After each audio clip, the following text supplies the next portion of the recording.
नमस्कार। खास पेशकश में हमारी आप सभी का स्वागत है। हर रविवार को हफ्ते दर हफ्ते हम पूरे साल आपसे मिलते आए और इस बात को समझने की कोशिश करते रहे कि आगे की दिशा कैसी रहेगी।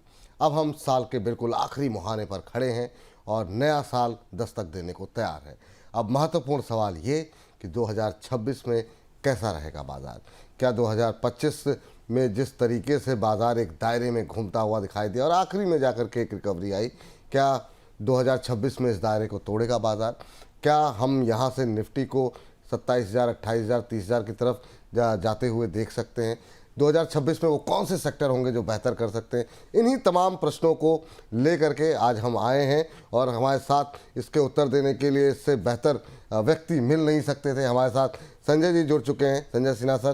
संजय सर, बहुत बहुत स्वागत सर आज की इस चर्चा का हिस्सा बनने के लिए। पहले तो आपको अभी क्रिसमस बीता है, उसकी ढेर सारी शुभकामनाएं।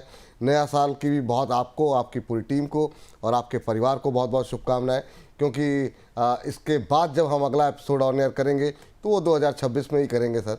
अब आपसे 2026 में ही मुलाकात होगी, तो अभी से बहुत बहुत शुभकामनाएं। और पहली टिप्पणी बाजार पर सर, कैसे देख रहे हैं और क्या उम्मीदें अब 2026 से आप पाल के रखें? फिर एक एक करके तमाम सेक्टर्स पे बात करते हैं।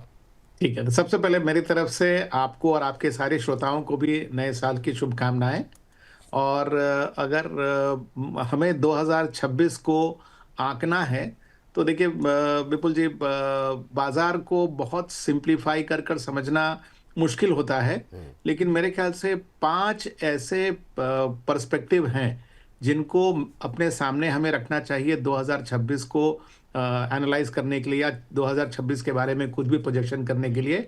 और ये 5 जो पर्सपेक्टिव हैं, ये मैं अपने शब्दों में उनको 5 सी का संज्ञा दिया है मैंने। जी। सबसे पहला जो फैक्टर है वो है करेंसी, और इससे बहुत कुछ रिलेटेड है, जैसे हमारी जो उम्मीद है यूएस के साथ अपने फॉरेन ट्रेड की डील की वगैरह वगैरह, वो सब करेंसी में एक तरह से देखिए तो समा जाता है। क्योंकि 2025 में जिस तरह से रूपी डॉलर के अगेंस्ट डिप्रिशिएट किया है वो काफ़ी अनप्रेसिडेंटेड था, और शायद ये एक कारण भी रहा फॉरेनर्स की सेलिंग की। तो मेरे ख्याल से 2026 में करेंसी का ट्रेंड क्या रहता है वो फैक्टर नंबर 1 है। दूसरा फैक्टर जो मैं समझता हूँ, जो दूसरा सी है, वो है कॉस्ट, यानी कि इन्फ्लेशन। अगर आप 2025 को देखेंगे तो इन्फ्लेशन की दर जिस तरह से नीचे आई और उसके फलस्वरूप आरबीआई ने जिस तरह से रेट काटा, क्या हम 2026 में इस तरह की ट्रेंड को देख सकेंगे? क्या आरबीआई के रेट नीचे रहेंगे? वो दूसरा सी है जो मैं समझता हूँ महत्वपूर्ण है। तीसरा सी जो महत्वपूर्ण है वो है कॉन्फिडेंस। जिस तरह का कॉन्फिडेंस डोमेस्टिक रिटेल इन्वेस्टर ने भारतीय बाजारों में दिखाया, उसका बरकरार रहना बहुत ज़रूरी है हमारे बाजार के करंट लेवल्स को मेंटेन करने के लिए और आगे की लेवल्स को अचीव करने के लिए। चौथा सी जो इक्वली महत्वपूर्ण है बाजार के लिए, वो मैं समझता हूँ वो है कैपिटल रेजिंग। कि अगर 2025 में एफआईआई की सेलिंग ने अगर हेडलाइन ऑक्यूपाई किया, तो उसके साथ ही साथ जिस तरह की आईपीओज की एक लड़ी लग गई, उसने भी हेडलाइन को ऑक्यूपाई किया। तो क्या ये कैपिटल रेजिंग का ट्रेंड रहेगा 2026 में? ये चौथा सी है। और जो पांचवा और सबसे महत्वपूर्ण सी है, वो ये मैं समझता हूँ वो है कंसोलिडेशन।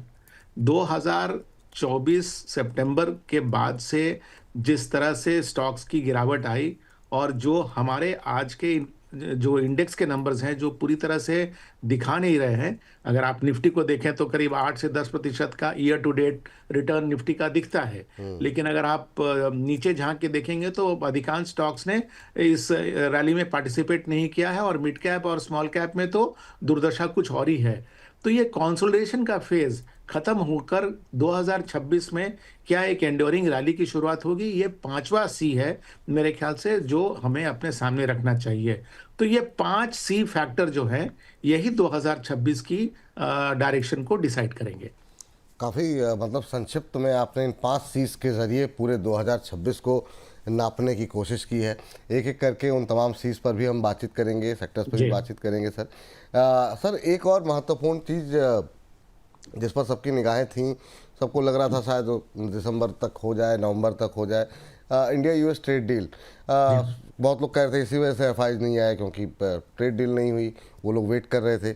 अब क्या एक्सपेक्टेशन है सर, क्या ये मामला ठंडा पड़ गया है? कुछ लोग कह रहे हैं मार्च में हो तक उम्मीद कर सकते हैं।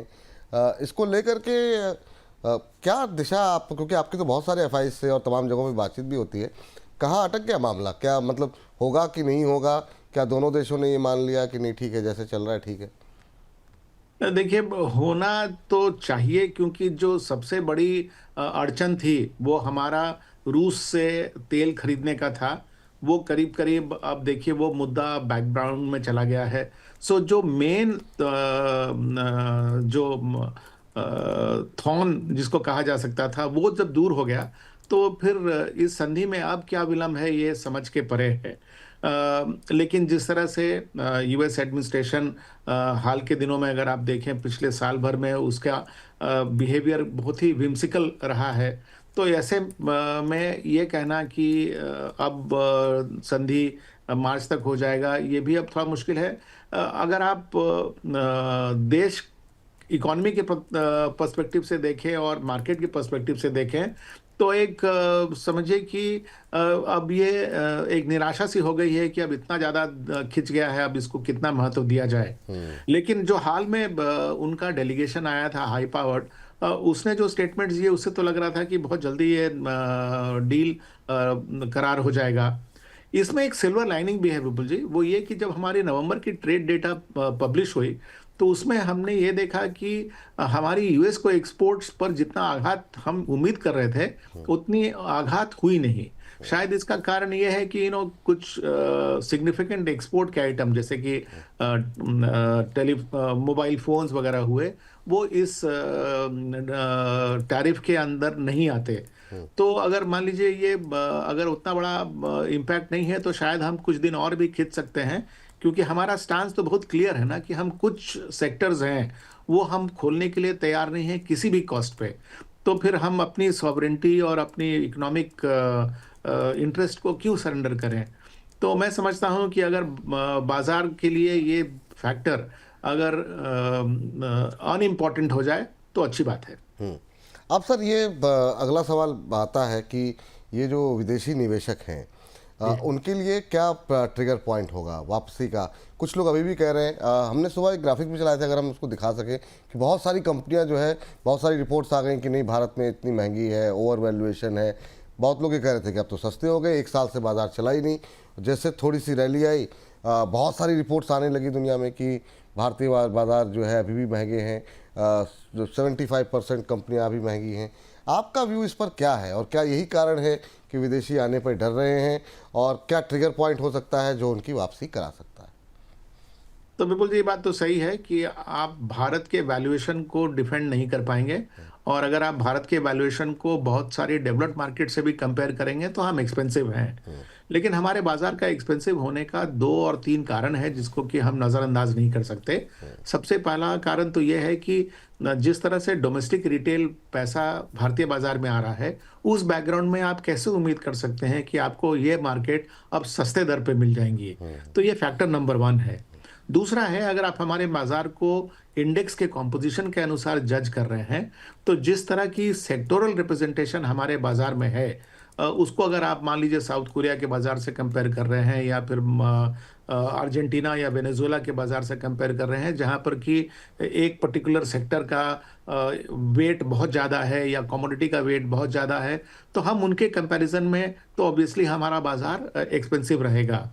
लेकिन एक जगह है जहां पर हमारी आर्ग्यूमेंट थोड़ी वीक हो जाती है, वो ये है कि अगर आप हमारे बाजार को यूएस मार्केट से कंपेयर करेंगे तो वहां पर उनकी कंपनीज में भी ग्रोथ है। उनकी कंपनीज के वैल्यूएशन के कंपैरिजन में हमारे वैल्यूएशन थोड़े एक्सपेंसिव हैं। तो इसलिए मैं कह रहा था कि पूरी तरह से इस अपने बाजार की वैल्यूएशन को डिफेंड करना संभव नहीं है।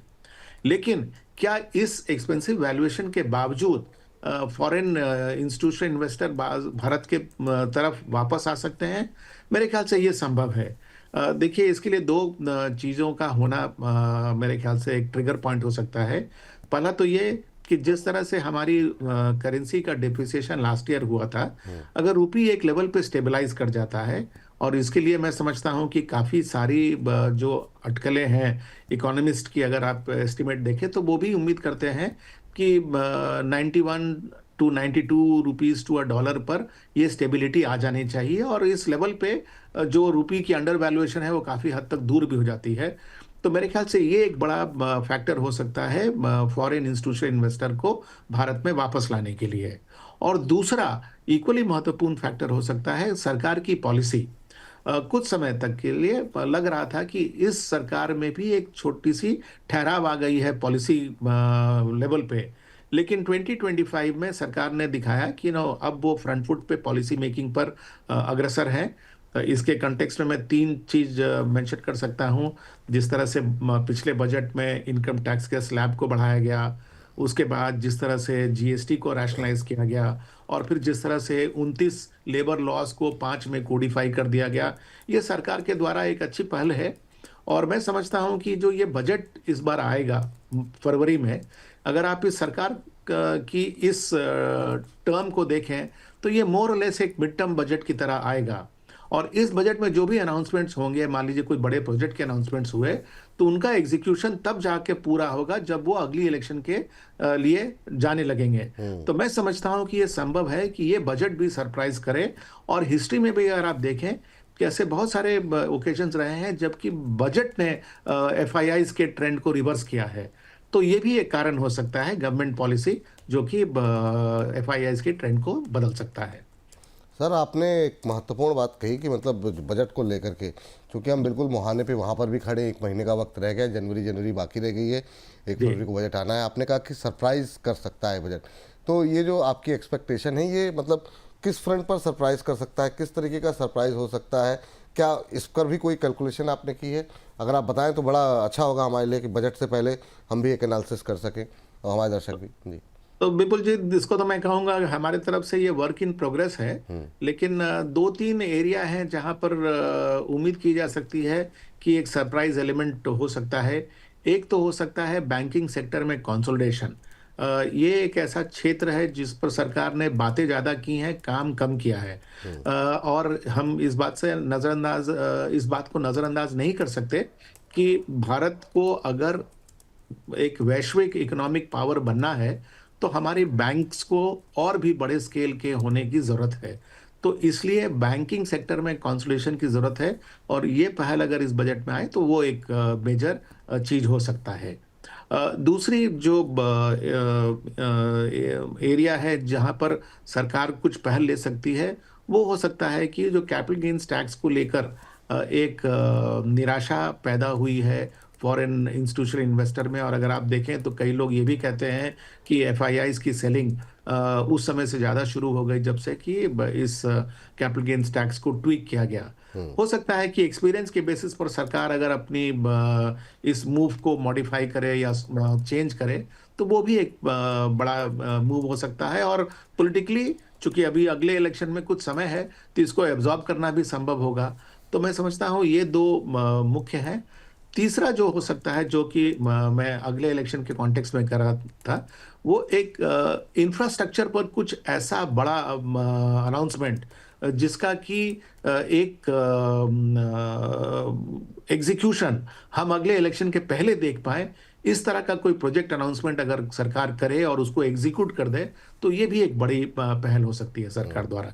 ये जो आपने 2-3 पॉइंट बोले हैं काफ़ी महत्वपूर्ण हैं, और ये लंबे समय से सर निश्चित रूप से चर्चाओं में बने हुए हैं, और इस जी। पर अगर कोई भी फैसला हो गया इन 2-3 में से, तो निश्चित रूप से एक बड़ा सरप्राइज़ होगा। और विदेशी तो आएंगे और अपने देशी भी थोड़े ज़्यादा बिल्कुल। उत्साहित होंगे।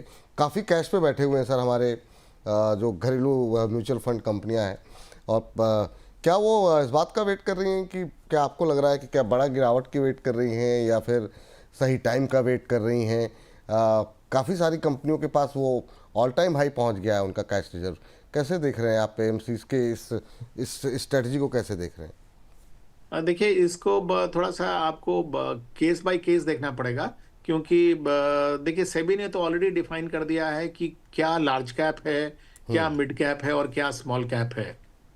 कई केसेस में अगर आप देखें तो मिड कैप फंड्स में पैसे ज़्यादा आए हैं, लेकिन उनकी डिप्लॉयमेंट की जो यूनिवर्स है वो सिर्फ वो 150 स्टॉक हैं जिनको कि सेबी ने क्लासिफाई किया है मिड कैप। अब हाँ। उनकी जो वैल्यूएशन है, अगर वो अनकंफर्टेबल है, तो हो सकता है कि जो मिड कैप फंड मैनेजर है, वो कैश न डिप्लॉय करे और उसको कुछ समय तक होल्ड करे, ताकि वही 150 कंपनीज में उसको कुछ ऑप्शंस ऐसे मिले जिनकी की वैल्यूएशन में करेक्शन होता है, तो वो एक कैश होल्ड करने का कारण हो सकता है। ठीक सर। हाँ चलिए, ये बात हो गई सर। अब सर एक एक करके कुछ एक सेक्टर्स पे बातचीत कर लेते हैं। जी। उस पे हमारे दर्शक रिटेलर्स ज़्यादा इंटरेस्टेड रहते हैं, अध्ययन थोड़ा लोग कम करते हैं, कोशिश बात पे रहती है कि आप जैसे लोग कुछ बोल दें, उनमें से कुछ पकड़ करके कुछ खरीदारी की जाए या बिकवाली की जाए। तो सर अभी के लिए हमने देखा कि कम से कम आखिरी दौर के अंदर एक बार फिर से पीएसयूज़ में फिर से दम दिखाई दिया। जैसे बैंक नहीं चल रहे थे, अच्छे चले। रेलवे में लास्ट वीक एकदम से 1.5 साल से लोग खाली बैठे थे, इतनी शिकायतें, इतने लोगों की फ्रस्ट्रेशन। अब क्या करें, हम लोग भी लगातार कह रहे थे बजट तक वेट कर लीजिए शायद कुछ हो जाए, और फिर लास्ट वीक एकदम से एक सरप्राइज मूव देखने को मिला। एक एक करके पीएसयूज़ के अलग अलग सेक्टर्स को पकड़ते हैं। बैंक से आपने बात की कि बैंकिंग सेक्टर में कंसोलिडेशन पे फैसला हो सकता है। क्या यहाँ पे रैली पूरी हो गई है या अभी भी पीएसयू बैंक्स को फोकस में रखना चाहिए? 2026 से क्या एक्सपेक्टेशन है आपकी? तो देखिए, अगर कंसोलिडेशन की अनाउंसमेंट अगर बजट में आती है, तो वो मैं समझता हूं कि एक एडिशनल फैक्टर हो जाएगा पीएसयू बैंक्स की रैली के लिए। लेकिन जो दो एग्जिस्टिंग फैक्टर्स हैं पीएसयू बैंक्स की रैली के पीछे, पहला तो ये कि इन टर्म्स ऑफ उनकी valuation, price to book value के तौर पर अगर आप देखें, तो बैंकिंग स्टॉक्स या तो one time price to book value पे ट्रेड कर रहे हैं या उसके बहुत ही नजदीक ट्रेड कर रहे हैं। कुछ कुछ बैंक्स जो बड़े बैंक्स हैं, वो आज भी at a discount to book value trade कर रहे हैं। तो उनकी रैली के प्रति एक वैल्यूएशन कैचअप एक कारण है। दूसरा, हिस्टोरिकली पब्लिक सेक्टर बैंक्स के बारे में ये कहा जाता था कि वो अपने रिस्क को अच्छी तरह से मैनेज नहीं कर पाते और उनकी नॉन परफॉर्मिंग एसेट्स काफ़ी तेजी से बढ़ते हैं। लेकिन पिछले साइकिल में हमने देखा कि पब्लिक सेक्टर बैंक्स ने अपने एसेट क्वालिटी को बहुत अच्छे से मेंटेन किया और उसका परिणाम हम लोगों ने उनके रिजल्ट में भी आते देखा। तो आज बाजार इन दोनों बातों को ज़्यादा महत्व देते हुए उनकी रैली को बढ़ावा दे रहा है। एक तो वैल्यूएशन कैचअप और दूसरा उनकी अर्निंग्स की क्वालिटी में सुधार। ये दोनों फैक्टर्स पूरी तरह से अभी तक प्ले आउट नहीं किए हैं और मेरे ख्याल से इसमें अभी भी स्टीम है। और अगर इसके ऊपर अगर एक कैजुअल शब्द का यूज करूं मैं, अगर उसके ऊपर अगर कंसोलिडेशन का तड़का डाल दिया जाए, तो इस रैली को और भी आग लग सकती है। वाह, बहुत शानदार। अब सर आप नाम नहीं लेते हैं सर, बहुत लोग मतलब इस बात की उम्मीद करते हैं कहीं कुछ नाम निकल जाता तो अच्छा रहता। पीएसयू बैंक तो सर फोकस करते समय बड़े पे ध्यान रखें, मिड कैप में रखें, स्मॉल पे रखें, आपका क्या व्यू है सर? कुछ नाम अगर। देखिए, जब तक ये कंसोलिडेशन की अनाउंसमेंट साफ साफ तौर पे नहीं आती, तब तक मेरा सुझाव रहेगा कि आप बड़े पीएसयू बैंक्स पर ही फोकस रखें, क्योंकि वहाँ पे आपको एग्जिस्टिंग मैनेजमेंट क्वालिटी जो है उसने अपने केबिलिटी को दर्शाया है। और बड़े बैंक्स में अगर आपको बुक वैल्यू के नज़दीक या बुक वैल्यू के डिस्काउंट पे अगर स्टॉक्स मिल रहे हैं, तो फिर आपको इसका फ़ायदा उठाना चाहिए। तो अभी तक तो मैं कहूँगा कि अधिकतर बड़े पीएसयू बैंक्स पर ही आपका ध्यान होना चाहिए। ठीक सर। हालांकि हाँ, जी। हालांकि अगर कंसोलिडेशन की खबर आएगी, तो इसमें आपको फिर छोटे और मझौले पीएसयू बैंक्स में तेजी ज्यादा दिखेगी, क्योंकि फिर जब कंसोलिडेशन होगा तो उसमें बुक वैल्यू को महत्व ज्यादा दिया जाएगा। ठीक सर, ये बात ध्यान रखिए कि पीएसयू बैंक में बजट में अगर कोई ऐलान हो जाता है कंसोलिडेशन को लेकर के, फिर ये रफ्तार जो है वो रुकने का नाम नहीं लेगी। सर ये जो अभी आखिरी के फेज़ में लास्ट वीक के अंदर रेलवेज़ में जो रिकवरी आई है, जी। सर काम तो हो रहा है लेकिन बीच में एक दो क्वार्टर ख़राब गए रेलवे कंपनियों के। क्या एक्सपेक्टेशन है आपकी? क्या अभी ये यहाँ पे अभी कंसोलिडेशन का दौर और चलेगा? ये तो चलिए बजट रैली एक हम मान लेते हैं, या फिर आपको लगता है कि नहीं यहाँ पे रिकवरी आएगी? क्या उम्मीदें हैं सेक्टर को लेकर? क्या डिफेंस पे फोकस ज़्यादा हो गया, रेलवे से हट गया? इस ये भी एक वजह रही कि रेलवे थोड़ा ठंडा पड़ गया? हमारे ख्याल से एक फेज था बाजार का जब दोनों डिफेंस और रेलवे के स्टॉक्स को काफी बढ़ावा मिला और उसमें हर तरह की रेलवे की कंपनी और हर तरह की डिफेंस की कंपनी ने पार्टिसिपेट किया। ये जो पिछली रैली हम लोगों ने देखी डिफेंस में, इसके पीछे तो मैं समझता हूँ कि जो रेलवे फेयर रैशनलाइज हुआ, जिसके कारण 600 करोड़ का इंक्रीमेंटल रेवेन्यू सरकार को आएगा, उसके कारण हमारे ख्याल से इन रेलवे कंपनीज की मार्केट कैप 600 के कई गुना मार्केट कैप बढ़ गई। ये जो कंसोलिडेशन का फेज है रेलवे स्टॉक्स में, मेरे ख्याल से अगर ये 600 करोड़ के इम्पैक्ट को अगर बजट का सहारा मिल गया तो ये रैली शायद और कंटिन्यू करे, और अगर बजट का सहारा नहीं मिलता है तो मेरे ख्याल से कुछ समय और इनमें कंसोलिडेट करने की संभावना है। क्योंकि अगर आप इनकी हिस्टोरिकल लेवल्स को देखें तो जब इनकी रैली शुरू हुई थी उस समय ही इनकी वैल्यूएशन मैं समझता हूं कि रीजनेबल थी, और उसके बाद जब रेलवेज की रैली आई तो इनके स्टॉक्स काफ़ी एक्सपेंसिव हो गए थे। तो थोड़ा सा कंसोलिडेशन का ग्रूम जो है वो इनमें अभी भी है, ऐसा मैं समझता हूँ। अच्छा सर, ये जो डिफेंस को लेकर के फ्राइडे को शाम को 5 बजे एक बैठक होनी थी एक्विजिशन डिफेंस काउंसिल को लेकर के, शायद वो टल गई। अब देखते हैं क्या उस जी। पर फैसला होता है नेक्स्ट वीक। लेकिन ये है कि इस फ्रंट को लेके लोग अभी भी गवर्नमेंट काफ़ी एक्टिव दिखाई दे रही है। दूसरा, जो कि एक फ्रंट जो बांग्लादेश से जिस तरह की न्यूज़ आ रही है लगातार, वो बहुत अच्छी नहीं है। तो पाकिस्तान के साथ थोड़े से इश्यूज हैं ही हैं। आपको लगता है कि इस फ्रंट पे अभी सरकार ढीली नहीं पड़ने वाली है? अग्रेसिव बाइंग जो है गवर्नमेंट की तरफ से, प्रोक्योरमेंट जो है डिफेंस इक्विपमेंट्स का, वो जारी रहेगा, या फिर आपको लगता है कि अब महंगे हो गए हैं शेयर? ये बहुत लोग तर्क दे रहे हैं। तो क्या अब महंगे लग रहे हैं आपको, या बीच में जो करेक्शन आया ठीक लग रहे हैं? इस सेक्टर को लेके क्या आउटलुक है 2026 के लिए? मेरे ख्याल से ये सेक्टर मार्केट परफॉर्मर हो सकता है, क्योंकि सरकार की जो खरीदारी डिफेंस में है वो कम नहीं होगी, क्योंकि हम चारों तरफ से घिरे हुए हैं ऐसे पड़ोसियों से जिनका इंटरेस्ट भारत के प्रति बहुत पॉजिटिव नहीं है। और जो करंट सरकार है उसकी पॉलिसी भी है कि वो डिफेंस को काफ़ी महत्व देती है। और दूसरी इक्वली महत्वपूर्ण बात है वो ये कि हम डिफेंस की इंडिजिनाइजेशन पर, मतलब उसके भारत में ही प्रोडक्शन को अब पहले से ज़्यादा महत्व देते हैं।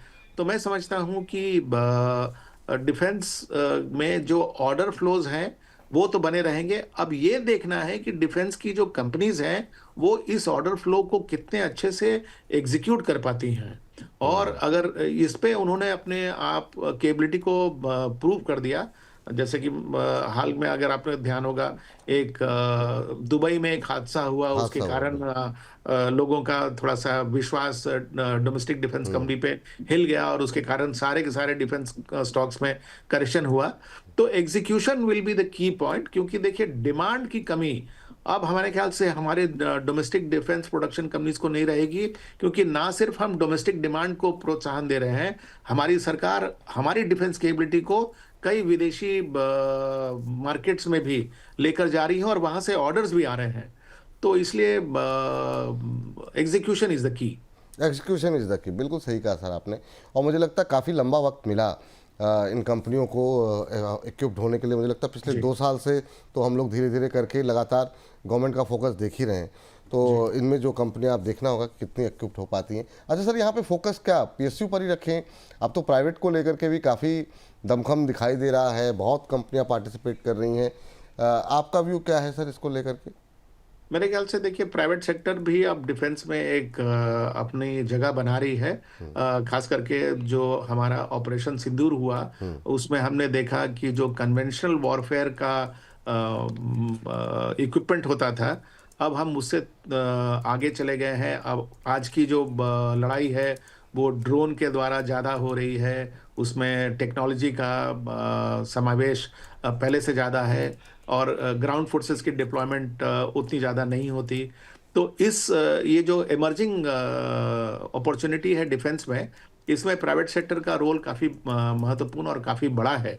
जहाँ पर कि वो ड्रोन्स हुआ, या फिर मिसाइल्स हुए, या फिर टेक्नोलॉजी हुआ। तो मेरे ख्याल से ये ज़रूर प्राइवेट सेक्टर के लिए एक अपॉर्चुनिटी है।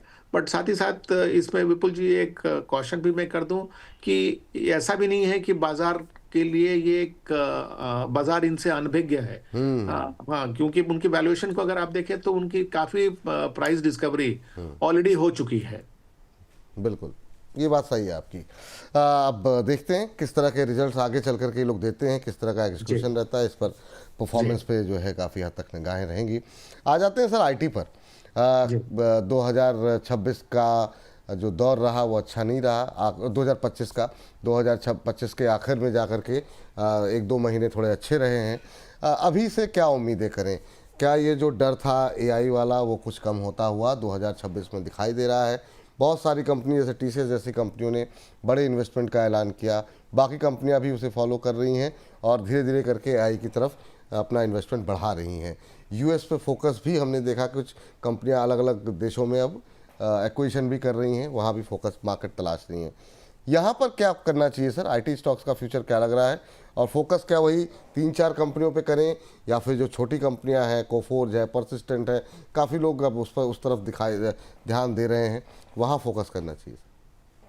तो विपुल जी, आपने देखा होगा कि टाइम मैगजीन ने इस साल पर्सन ऑफ द ईयर किसी व्यक्ति विशेष को नहीं चुना है, उसने एआई को चुना है as the person of the year.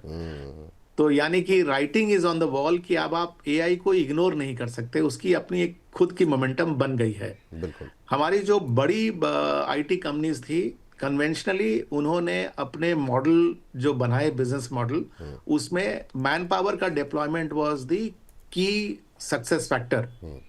AI में ये आपके लिए की सक्सेस फैक्टर नहीं रहेगा। तो यानी कि इनको अपने बिजनेस मॉडल बदलने की जरूरत है।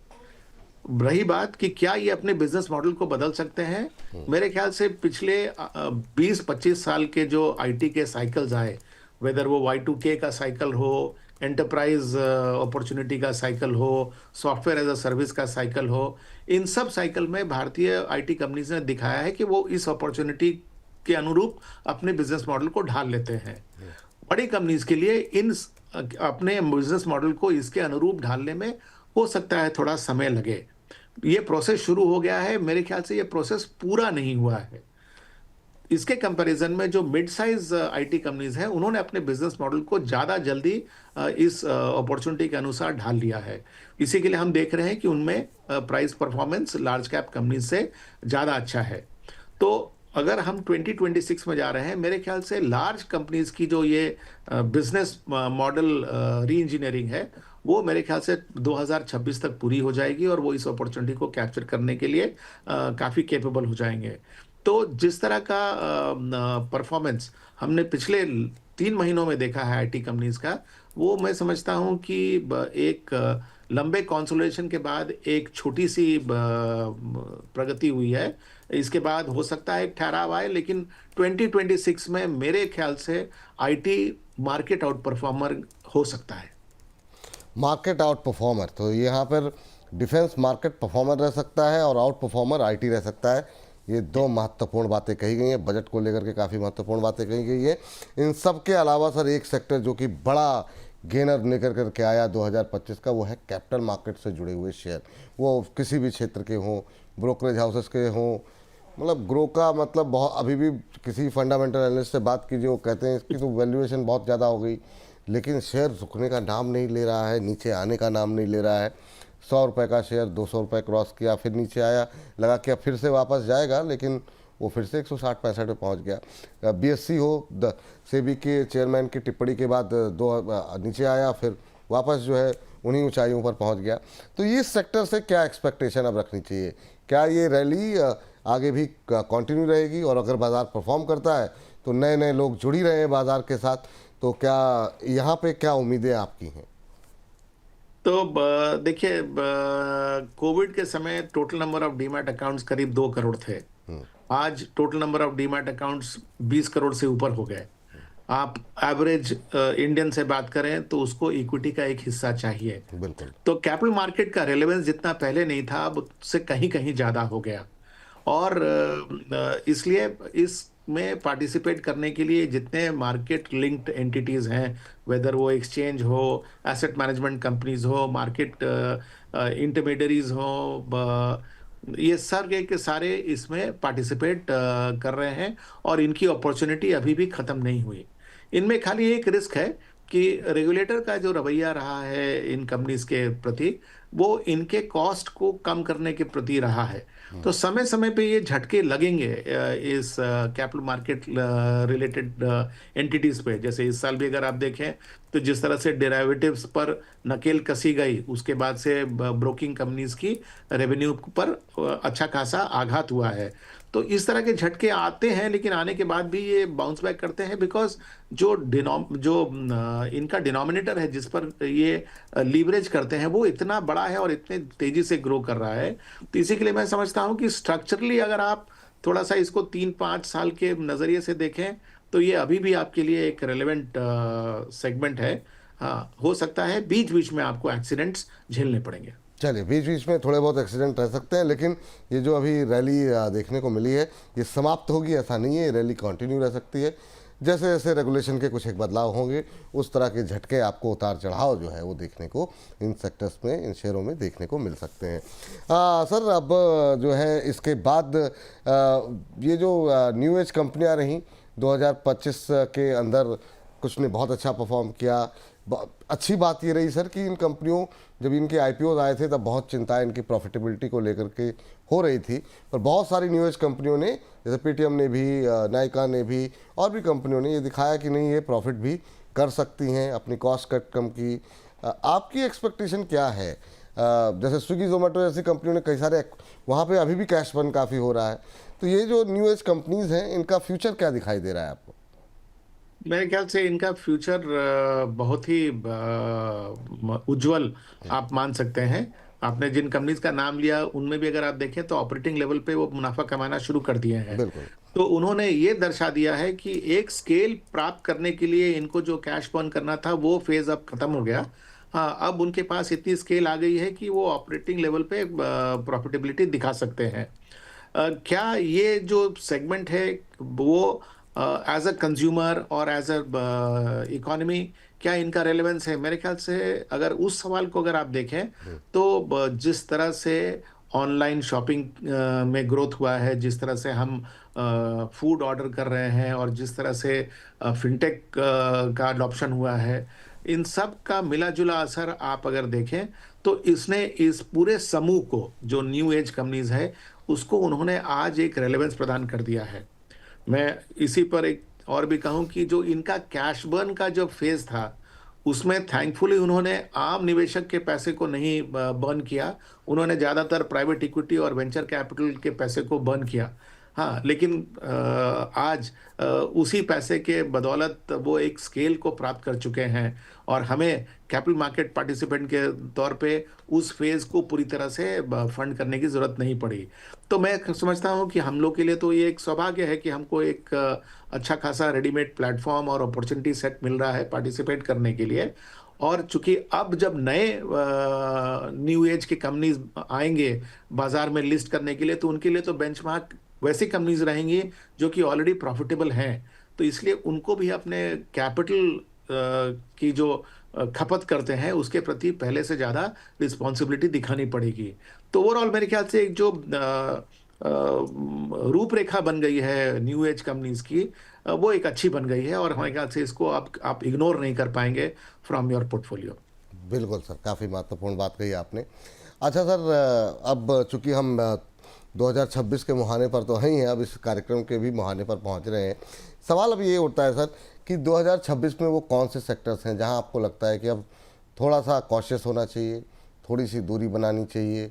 कहाँ पे ऐसा लगता है कि नहीं, अब हो गया, 2025 में काफ़ी रैली आ गई? अब जैसे सर, अब कमोडिटी मार्केट में और कितनी तेज़ी दिखाई दे रही है आपको? ये चांदी सोने में लगातार रैली की वजह से एक एक महीने में 50-50% की रैली आ गई कॉपर के अंदर, हिंदुस्तान कॉपर में, हिंदुस्तान जिंक में। तो अब क्या करना चाहिए? और ये क्या सोने चांदी की रैली को ऐसे ही देख रहे हैं, ये मतलब ये कोई कहीं थमेगी या ये अनवरत चलने की प्रक्रिया है? सबसे पहले तो जो आपने बाकी कमोडिटीज का नाम लिया जैसे कॉपर हुआ। हम्म। हाँ, तो देखिए दो मेजर समूह में इंडस्ट्रियल कमोडिटी को बांट दिया जाता है ना, जी।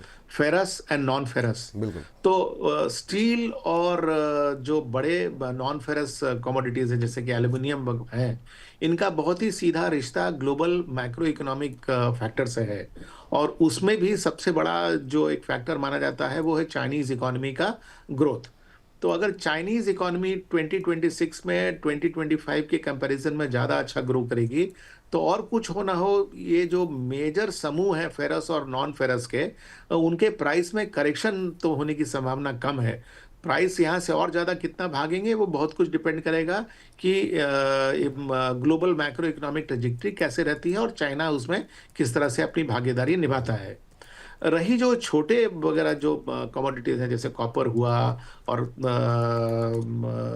कुछ जैसे प्लैटिनम हुए और इस तरह के अदर मेटल्स, तो उसमें देखिए ज़्यादा जो बड़ा फैक्टर प्ले कर रहा है वो है डिमांड और सप्लाई का मिसमैच। सप्लाई बहुत लिमिटेड है, डिमांड उसकी बढ़ रही है। तो ये एक जब तक ये बैलेंस नहीं आता है, इसमें एक तेजी जो है वो बरकरार है। रही बात जो प्रेशियस मेटल्स हैं, गोल्ड और सिल्वर, जी। तो देखिए गोल्ड के लिए पहले सेंट्रल बैंक्स की डिमांड नहीं होती थी, लेकिन अब करीब करीब हर सेंट्रल बैंक जो है वो गोल्ड एक्सपोजर अपने बढ़ा रहा है। जी। गोल्ड एक्सपोजर बढ़ा रहा है। मेरे ख्याल से अगर आप डेकेडल तौर पे देखें, एक दशक की अगर आप पर्सपेक्टिव लें, तो मेरे ख्याल से हो सकता है ये डी डॉलराइजेशन की एक रिफ्लेक्शन है जो हम गोल्ड के अक्यूमुलेशन पे देख रहे हैं बाय सेंट्रल बैंकर्स। क्या ये अक्यूमुलेशन का फेज खत्म हो गया? मेरे ख्याल से नहीं। तो जिस तरह से एक एडिशनल डिमांड क्रिएट हो गया है बाजार में बाय द सेंट्रल बैंक्स, उसमें पार्टिसिपेट तो रिटेल करता ही था। तो ये गोल्ड के रैली को प्रोत्साहित कर रहा है। और जैसा हर रैली में होता है विपुल जी, रैली की जो पहली फेज होती है ना, उसमें आपका 60 to 70% गेन कैप्चर हो जाता है और बाद में आपको 30% ही गेन मिलता है।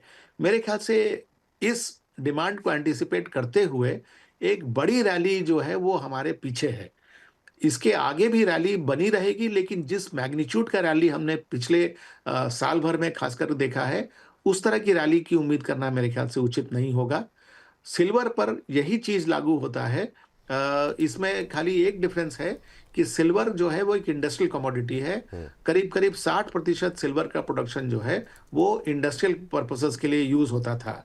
लेकिन चूंकि गोल्ड का प्राइस भागने लगा तो लोगों का ध्यान सिल्वर के प्रति चला गया और वहां पर एक एडिशनल रिटेल जो डिमांड है वो ग्रो कर गया। और इसके साथ साथ अगर आप इंडस्ट्रियल डिमांड देखें तो उसमें तो बढ़ोतरी पहले से ज़्यादा हो रही है, क्योंकि ईवीज के लिए और जो डेटा सेंटर्स हैं उनमें सिल्वर की कंजम्पशन ज़्यादा बढ़ रही है।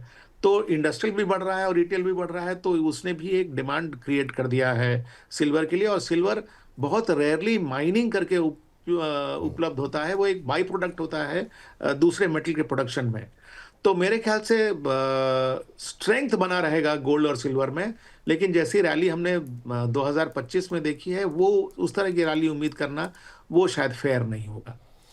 सोने चांदी में 2026 में भी तेजी जो है वो जारी रहने की उम्मीद है, संजय सर का मानना है। खासतौर से सेंट्रल बैंक जिस तरीके से खरीदारी कर रहे हैं, और कॉपर के अंदर भी अभी तेजी रह सकती है अगर चीन के अंदर आर्थिक हालात बेहतर रहे तो वहाँ पर भी। सर अब वो कौन से सेक्टर हैं 2026 में जो कि आपको अच्छे लग रहे हैं, पहला सवाल। और सर जैसे कुछ सेक्टर नहीं चले, मतलब सब कुछ सही है लेकिन फिर भी पावर में कोई दम नहीं रहा, पूरा 2025 खाली गया। क्या उम्मीदें हैं 2026 से, और आपके पसंदीदा कोई सेक्टर हो जहां पे आपको लगता है कि एक्सपोजर होना चाहिए 2026 के, आपके फेवरेट स्टॉक्स?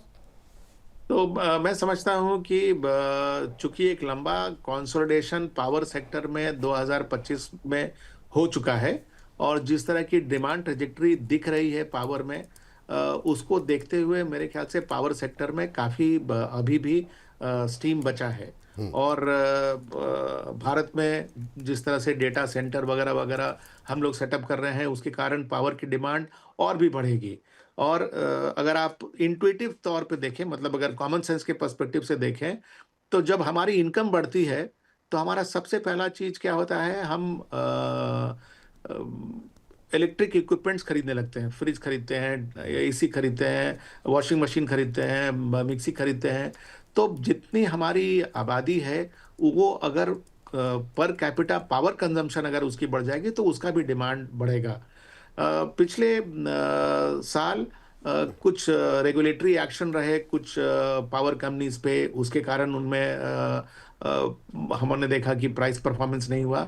लेकिन मैं इस सेक्टर को लेकर 2026 में पॉजिटिव हूँ। मुझे लगता है कि एक कंसोलिडेशन के बाद इसमें अभी भी पार्टिसिपेशन होना चाहिए। कुछ सेक्टर्स ऐसे हैं जिन्होंने कि बहुत अच्छा प्रदर्शन 2025 में नहीं दिया। एक एक्सटेंडेड कंसोलिडेशन का फेज रहा इनका। इस कंसोलिडेशन के बाद इनमें तेजी आने की संभावना थोड़ी बन जाती है। जैसे कि अगर आप देखें तो होम इम्प्रूवमेंट से कनेक्टेड बहुत सारे सेक्टर्स हैं जिन्होंने कुछ खास किया नहीं 2025 में। तो ऐसे छोटे मझोले सेक्टर्स हैं जो पार्टिसिपेट कर सकते हैं, जो कि 2025 में निगलेक्टेड रहे। बड़े सेक्टर्स में अगर आप देखें तो मुझे लगता है कि apart from the fact that finance का प्रदर्शन अच्छा रहेगा, आईटी का आउट परफॉर्मेंस रहेगा, मेरे ख्याल से ऑटो से भी हम एक पॉजिटिव उम्मीद कर सकते हैं, क्योंकि ये डिस्क्रिशनरी कंजम्पशन का सबसे बड़ा प्रॉक्सी है। और नए मॉडल के लॉन्च होने के कारण और इस सेक्टर में डिस्क्रिशनरी कंजम्पशन का इतना ज़्यादा हिस्सा जाना, और पे कमीशन की जब अवार्ड आएगी तो उसका भी उसको बेनिफिट मिलेगा। तो वो एक मैं समझता हूँ कि एक बड़ा सेक्टर है जो कि इसमें पार्टिसिपेट कर सकता है। इस हाँ, बट ये मैं समझता हूँ कि बड़े-बड़े तौर पे अगर देखें तो ये सेक्टर्स पार्टिसिपेट करने बेहतर चाहिए। करेंगे। बिल्कुल सर। सर अब पीछे हमने एक तस्वीर लगाई हुई है इस उम्मीद के साथ कि 2026 में एक बार दिखा दीजिए सर को, दौड़ेगा बुल, ये की सवाल है सर। क्या आपको लगता है 2026 में दौड़ेगा बुल? इसका उत्तर बता दीजिए, और क्या उम्मीद हम करें? क्या डबल डिजिट ग्रोथ हम उम्मीद कर सकते हैं 2026 में मार्केट से रिटर्न की? तो बिल्कुल जी, ये संभव हो सकता है, लेकिन इस पर सरकार की जो क्या कहते हैं विप, हाँ, एक सर गवर्नमेंट पॉलिसी का एक इसमें कैटलिस्ट आना जरूरी। जरूरी है। तो बहुत सारे इफ बट के साथ सर ने हाँ बोला है।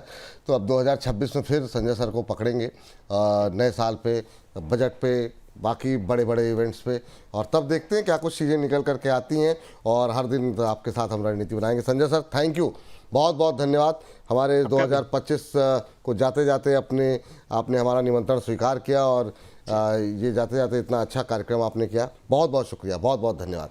2026 में भी अपना महत्वपूर्ण समय देते रहें सर, आप यही कामना है। तो बहुत बहुत शुक्रिया, थैंक यू सर। तो आज के कार्यक्रम को यहीं पर अब हम समेट रहे हैं। अगर आपके अपने जो बहुत सारे सवाल होंगे शेयरों को लेकर के, उसके लिए जो समय निर्धारित है वो दोपहर 1 से 2 है। सुबह हम बाजार की रणनीति बनाते हैं, तो सोमवार से शुक्रवार सुबह 10 बजे और दोपहर 1 बजे हमारे साथ जुड़ना ना भूलिए। और जिन लोगों ने हमारा कल का कार्यक्रम यानी शनिवार का कार्यक्रम दोपहर 2 बजे, छोटे शेयर ऊंची छलांग, ये नहीं देखा है, अब कौन से शेयर लगाएंगे ऊंची छलांग, तो बिल्कुल जा करके देखिए और अपनी प्रतिक्रियाएं हमें देते रहिए। आपकी प्रतिक्रियाएं बहुत ध्यान से हम लोग पढ़ते हैं, उस पर अमल करने की कोशिश करते हैं। अगर कोई सुझाव अमल करने लायक है तो अभी के लिए इजाज़त दीजिए, बोनस के साथ बने रहिए। फिलहाल के लिए आप सभी को नमस्कार।